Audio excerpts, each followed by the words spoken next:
नमस्कार दोस्तों, आप सभी का स्वागत है हमारे YouTube चैनल मान्या लाल किताब रेमेडीज में। आज मैं आपके साथ बात करने जा रहा हूं सूर्य देव के राशि परिवर्तन की, जो कि 14 मई 2024 से लेकर 13 जून 2024 तक वृषभ राशि में होने जा रहा है। दोस्तों, ये जो गोचर होगा इसका धनु राशि के जातकों के ऊपर कैसा असर दिखने वाला है, आज हम उसी के ऊपर एक वीडियो लेकर आए हैं। और आज मैं आपको बताऊंगा, ये जो सामने मैंने कुंडली बनाई है ये आपकी चंद्र राशि के ऊपर आधारित है। तो दोस्तों, आज हम उस ग्रह के बारे में बात करने जा रहे हैं जिसको ग्रहों का राजा माना जाता है और कहा जाता है कि जिनकी जन्म कुंडली में सूर्य की अवस्था अच्छी होती है उनकी जो छवि होती है समाज में बहुत अच्छी होती है। लोग उनकी तारीफ करते हैं, उनका अच्छा होल्ड होता है अपनी कम्युनिटी में। जिस जगह पर वो रहते हैं वहाँ के तमाम लोगों के बीच में वो जो घर होता है, वो जो इंसान होता है, उनकी अच्छी खासी इज्जत होती है। और उच्च का सूर्य जो होता है वो राजनीति में भी काफ़ी बड़ा होल्ड दिलाता है। कहते हैं कि जिन जातकों का सूर्य अच्छा होता है उनकी एक बहुत बड़ी भीड़ के ऊपर पकड़ होती है। काफ़ी सारे लोग जो होते हैं उनके पक्ष में आकर खड़े हो जाते हैं। इसीलिए आपने देखा होगा जो बड़े बड़े राजनीति में लोग होते हैं वो काफ़ी सारे लोग जो होते हैं उनको फॉलो करते हैं। एक परिवार को संभाल पाना ही बहुत मुश्किल होता है कि आम इंसान के लिए, वहीं उच्च का सूर्य जो होता है वो बहुत सारे लोगों को संभाल लेता है। ऐसा तेज प्रभाव जो होता है वो अकेले सूर्य देव का ही होता है। चाहे आपके ऊपर किसी भी ग्रह की दशा महादशा क्यों ना चल रही हो, लेकिन अगर सूर्य किसी अच्छे भाव में गोचर करें तो उस महीने आपकी जिंदगी बदल कर रख देते हैं। इतना तेज, क्योंकि जितना प्रकाश सूर्य देव का है उनके समक्ष कोई नहीं खड़ा हो सकता। दोस्तों, वही ये जो सूर्य होता है इसको पिता का भी कारक माना जाता है। बड़ी सरकारी नौकरी उनको मिल सकती है, पिता की हेल्थ के लिए अच्छा होता है, उनको लंबी आयु और उनका भी समाज में एक अच्छा रुतबा दिलाता है। और वहीं विपरीत मैं बात करूं तो जिनका सूर्य अच्छा नहीं होता, किसी नीच भाव में बैठा होता है, उनकी छवि समाज में अच्छी नहीं होती। कोई ना कोई कलंक उनके परिवार के ऊपर लगा होता है, उस इंसान के ऊपर लगा होता है, जिसके कारण लोगों में उनकी अच्छी इज्जत नहीं होती। और कहा जाता है कि चाहे वो लोग जितना मर्जी दूसरों के लिए कर लें, लेकिन कभी भी लोग उनके कामों की सराहना नहीं करते, उनका पक्ष नहीं लेते। अन्य ग्रहों की वजह से चाहे जितना मर्जी आपके पास धन दौलत आ जाए, लेकिन अगर सूर्य कुंडली में खराब है तो आप अपनी अच्छी रेपुटेशन समाज में नहीं बना सकते। आज का ये वीडियो जो है वो धनु राशि के लिए बहुत खास होने वाला है, क्योंकि सूर्य देव जिस भाव में गोचर करेंगे उस भाव में सबसे उच्च परिणाम सूर्य देव देते हैं। दोस्तों, ये जो गोचर होगा ये आपके छठे भाव में होगा। आपके भाग्य का स्वामी जो है वो आपके छठे भाव में गोचर करेगा। छठे भाव में कहा गया है कि जब भी कोई अग्नि तत्व का ग्रह, कोई उग्र ग्रह जब छठे भाव में बैठता है तो दोस्तों सबसे पहले बात करते हैं कि छठा भाव किस चीज को रिप्रेजेंट करता है। छठा भाव हमारे लोन को रिप्रेजेंट करता है, हमारे कर्ज को, हमारी हेल्थ को, और हमारे जो शत्रु होते हैं, हमारे कोर्ट केसेस के ऊपर जो है वो उसको रिप्रेजेंट करता है। जब भी सूर्य देव यहाँ पर गोचर करते हैं तो दोस्तों जिन जातकों ने अपने व्यापार के लिए लोन अप्लाई किया हुआ है और लोन नहीं मिल रहा, इस महीने काफ़ी ज़्यादा चांसेस होंगे उनका लोन अप्रूव होने में। उनको व्यापार के लिए, वाहन के लिए या मकान के लिए, किसी भी चीज़ के लिए अगर कर्ज की ज़रूरत होगी तो इस महीने बैंक से उनको कर्ज मिल सकता है। वहीं मैं बात करूं जिन लोगों के ऊपर कोई पुराना कर्ज चढ़ा हुआ था जो उतर नहीं रहा था, इस महीने उनके सर्कमस्टेंसेस ऐसे बन सकते हैं कि उनको कर्ज उतारने के लिए कोई ना कोई रास्ता जो है वो मिल सकता है। वहीं सेहत, जिनकी सेहत को लेकर कुछ ना कुछ प्रॉब्लम चल रही थी, दवाइयों के ऊपर खर्च हो रहा था, हॉस्पिटल्स में खर्च हो रहा था, तो दोस्तों जब छठे भाव में सूर्य देव गोचर करते हैं तो सेहत संबंधी सुधार देखने को मिलता है।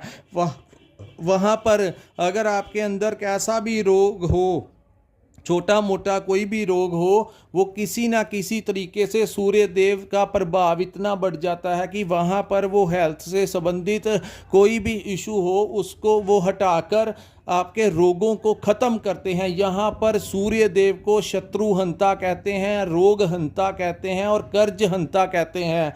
यानी कि यहाँ पर वो कर्ज को भी ख़त्म कर देंगे, यहाँ पर वो रोगों को भी ख़त्म कर देंगे। अगर शरीर में कोई रोग पुराना पनप रहा है तो इस महीने आप देखेंगे कि आप हेल्थ से संबंधित आप में के अंदर एक ऊर्जा आएगी जो आपको एक्टिव करेगी। सो दोस्तों, यहाँ पर आपके अंदर एक अजीब एक पॉजिटिव ऊर्जा का संचार होने जा रहा है, वो भी सूर्य देव की ऊर्जा का, जिससे आपको बहुत ज़्यादा जो है वो सेहत में सुधार होता हुआ दिखाई दे रहा है। वहीं मैं बात करूं जिन लोगों के ऊपर कोई कोर्ट केस लगा हुआ है, उन लोगों का कोई फैसला इस महीने आना है। तो दोस्तों, ज्योतिष शास्त्र के अनुसार जब भी सूर्य देव छठे भाव में गोचर करते हैं तो कोर्ट केस से अगर कोई सुनवाई होनी होती है तो काफ़ी हद तक आपके पक्ष में वो सुनवाई होती है। और वहीं मैं बात करूं, कई बार ऐसे सर्कमस्टेंसेस भी पैदा हो जाते हैं कि आपका जो शत्रु होता है वो कोर्ट के बाहर ही किसी भी तरीके से वो आपके साथ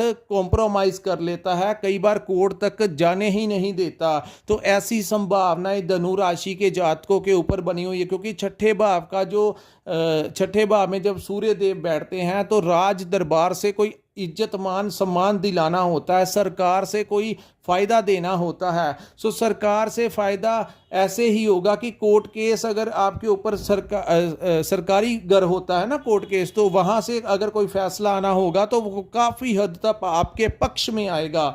और वहीं मैं बात करूँ जिन लोगों को व्यापार में कोई आपके राइवल्स, आपके कोई शत्रु आपको परेशान कर रहे थे और कि जिन जातकों के नौकरी में भी कुछ परेशानियां आ रही थी, आपके कोलीग्स या आपके जो बॉस हैं उनके ऊपर से बहुत ज़्यादा प्रेशर आ रहा था, दोस्तों इस महीने आप देखेंगे कि बॉस का प्रेशर जो होगा वो धनु राशि के जातकों के ऊपर नहीं आएगा। और वहीं जो कोलीग्स होंगे वो भी शांत होकर ये महीना आपके साथ कोई किसी में इतनी हिम्मत नहीं होती। जब छठे भाव में सूर्य देव हो तो बड़े से बड़ा शत्रु भी जो होता है वो भी मुंह की उसको खानी पड़ती है, उसमें इतना हिम्मत नहीं होती कि वो आपके समक्ष आकर आपसे कोई बात, आपकी आंखों में आंखें डालकर कोई बात कर जाए। दोस्तों, चाहे एक महीने के लिए ये गोचर होगा, लेकिन ये गोचर बहुत प्रभावित होगा। और वहीं जो लोग, जिन जातकों का कोई पुराना पैसा फंसा हुआ है, कोई पुराना धन आ नहीं रहा, वो इस महीने आने की संभावना है। सरकार के द्वारा कोई विशेष मान सम्मान आपको मिलेगा।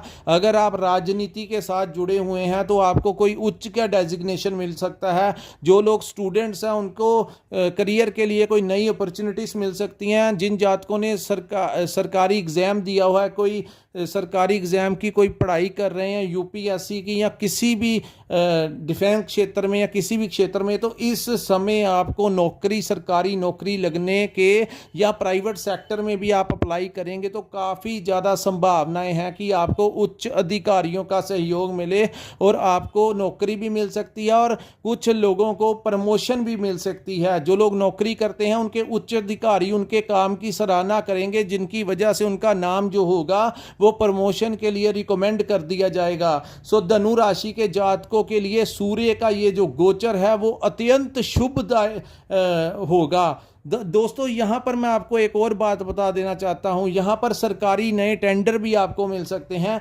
लेकिन सूर्य देव जब भी छठे भाव में गोचर करते हैं तो ये एक ऐसी गर्म अग्नि तत्व के ग्रह हैं, तो जब ये उच्च के होते हैं तो स्वाभाविक है कि क्रोध आना भी जो होता है इंसान के ऊपर वो भी स्वाभाविक होता है। इस समय आपकी हिम्मत बहुत ज़्यादा बढ़ जाएगी, कॉन्फिडेंस लेवल भी बढ़ जाएगा, हर काम को करने का आपका जो सलीका होगा वो भी बड़ा बेहतरीन होगा। आपकी परफॉर्मेंस चाहे व्यापार हो चाहे नौकरी हो सबसे बेहतर रहने वाली है।